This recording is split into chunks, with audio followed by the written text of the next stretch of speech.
సింగరాయకొండ మండలం ఊళ్లపాలెంలో లబ్ధిదారుల ఇళ్లకు వెళ్లి ఎన్టీఆర్ భరోసా పింఛన్లను రాష్ట్ర సాంఘిక సంక్షేమ శాఖ మంత్రి డోలా బాలవీరాంజనేయులు పంపిణీ చేశారు. ఈ సందర్భంగా మంత్రి మాట్లాడుతూ దేశంలోనే సామాజిక పింఛన్లు అత్యధికంగా ఇస్తున్న రాష్ట్రం మన రాష్ట్రమని, ఎన్నికల హామీలన్నీ అమలు చేస్తున్నామని, రేపటి నుండి అమరావతిలో నూతన అధ్యాయం మొదలవుతుందని తెలిపారు.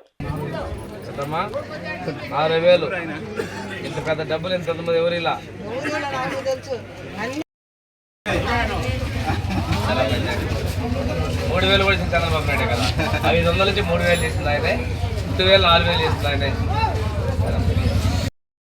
ఇంతమంది ఎవరెవలేదు. అదేవిధంగా మన కాలనీలో రోడ్లు వేసిన, వాటర్ ప్లాంట్ ఇచ్చిన, ఇవన్నీ మనం ఇచ్చినాయి. ఇల్లు కూడా ఇప్పుడు 3 లక్షల రూపాయలు ఇంటికి పోతున్నాం. ఇల్లు కట్టుకునేటువంటి వాళ్ళకి 3 లక్షలు రేపు. ఇంతకుముందు డబ్బులు ఎవరు ఇలా 3 లక్షల రూపాయలు ఇల్లు కట్టుకోవడానికి కూడా నిధులు ఇవ్వబోతున్నాం. అదేవిధంగా మనందరికీ శ్మశానం గురించి చెప్పారు. సముద్రం పరలోకుండా దిగిపోతున్నారు. చూసిన ఫోటోలు అంతా అయిపోయినా నేను చూస్తాను. వీలైతే చూసి దాన్ని మంజూరు చేపించి బ్రిడ్జి కట్టేదానికి కూడా నేను చర్యలు తీసుకుంటాను. వృద్ధులకి అదేవిధంగా వేటకి వెళ్ళే 50,000 పెట్టులకు కూడా రోజు ఇచ్చిన 4,000 పెట్టి చంద్రబాబు నాయుడు గారు ఇచ్చింది.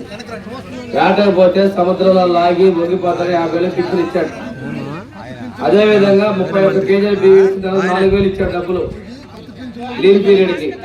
ఇప్పుడు 20,000 రూపాయలు ఇచ్చాడు.